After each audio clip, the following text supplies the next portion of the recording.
There may be nothing so beautiful as the harmonious sound of nature. You may have a beautiful sparrow whistling at a perfect C pitch, and then the waters of a babbling brook adding a major third above that, and then the wind rustling through the autumn leaves, a major seventh above that, in perfect harmony with each other until a larger predator bird swoops in into F sharp and diminishes the whole experience, eating the sparrow. But we're going to learn how to harmonize the major scale today so we can add notes to notes that you already know to kind of create more of a full sound. So we're going to start by doing it in the key of G, right? So if you know the G major scale, it sounds like this.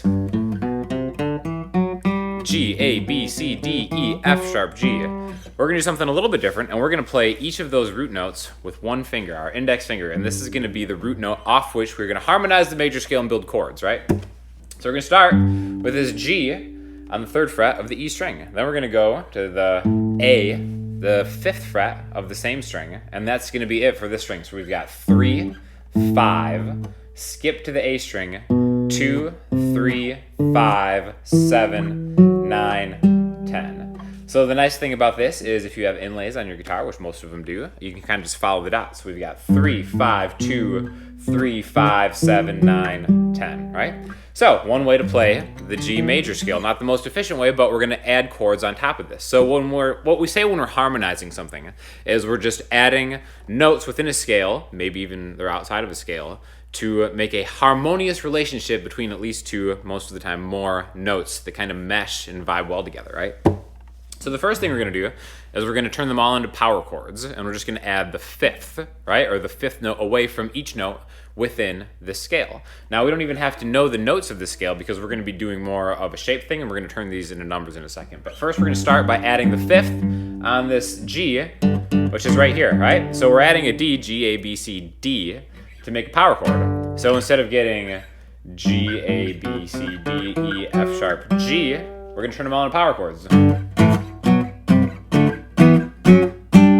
And now, if you want to get technical, the 7th note in this key has a diminished quality, which means it has a flat 5. So what we can do for the 7th note, 1, 2, 3, 4, 5, 6, 7, we flatten the 5 right there. Boom, into G, right? So the first kind of harmonic structure, however you want to look at this, is going to sound like this.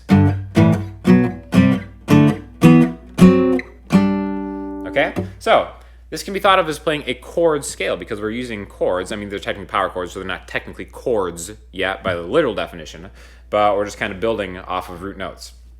So the next thing we're going to do is to turn these into either major or minor chords, right? So the 1st, 4th, and 5th notes turn into major chords, the 2nd, 3rd, and 6th notes turn into minor chords, and that 7th one is diminished, right?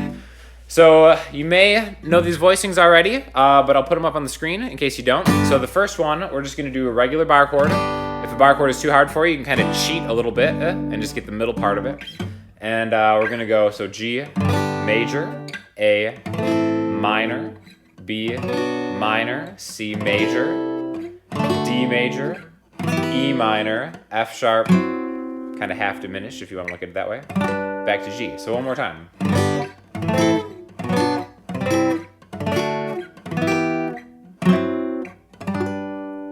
Okay, now, I realized that you can play this easier in open position by going G major, A minor, B, C, D, E, F, G. But I think I like this way better because you can apply it to different keys a lot easier because you just see the interval between the chords and stuff like that, right? But the very next thing we're going to do is we're going to turn all of these into 7 chords. So this is going to be a way to kind of jazz things up by harmonizing the major scale, right? So, just kind of like you said before, 1, 4, and 5 turn into major chords, 2, 3, and 6 turn into minor chords. 1 and 4 turn into major 7 chords, and 5 turns into a dominant 7 chord. So we're going to go through all these voicings again, but it's going to sound like this. So we have G major 7, A minor 7, B minor 7, C major 7, D dominant 7, E minor 7, minor 7 flat 5 on the F sharp, back to major 7, okay? So the first voicing is right here. This is the major 7 voicing rooted on the E string, right? So pointer finger, 3E, ring finger is grabbing the 1, 2, 3, 4, 5, 6, 7, the major 7 on the 4th fret of the G string, pinky right behind that, or the 4th fret of the D string, then pinky on the G string, middle finger 3rd fret of the B string. So G major 7, there's our 1 chord, our 2 chord, A minor 7. So I'm skipping the A string, going 5, skip, 5, 5, 5. B minor 7, which is like a B minor bar chord.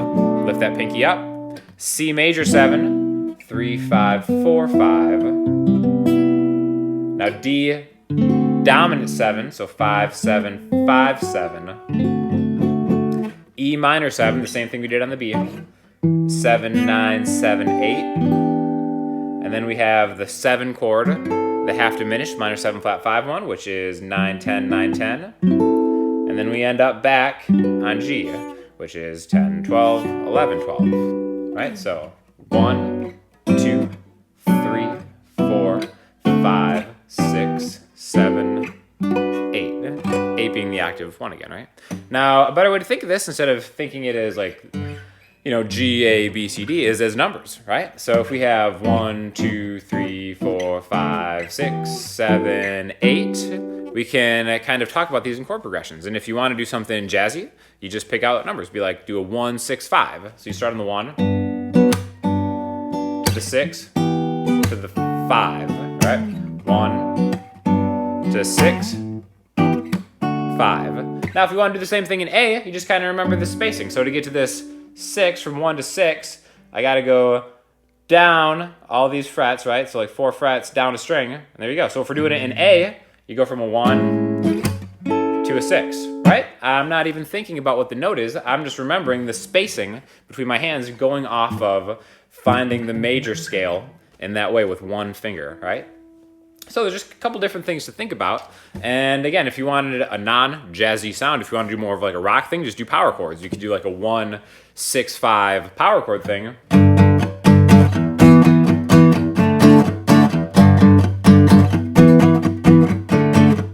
We can do them with just major minor chords. So triads is what this would be.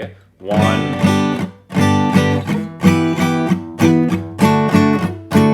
Or again, the jazz way.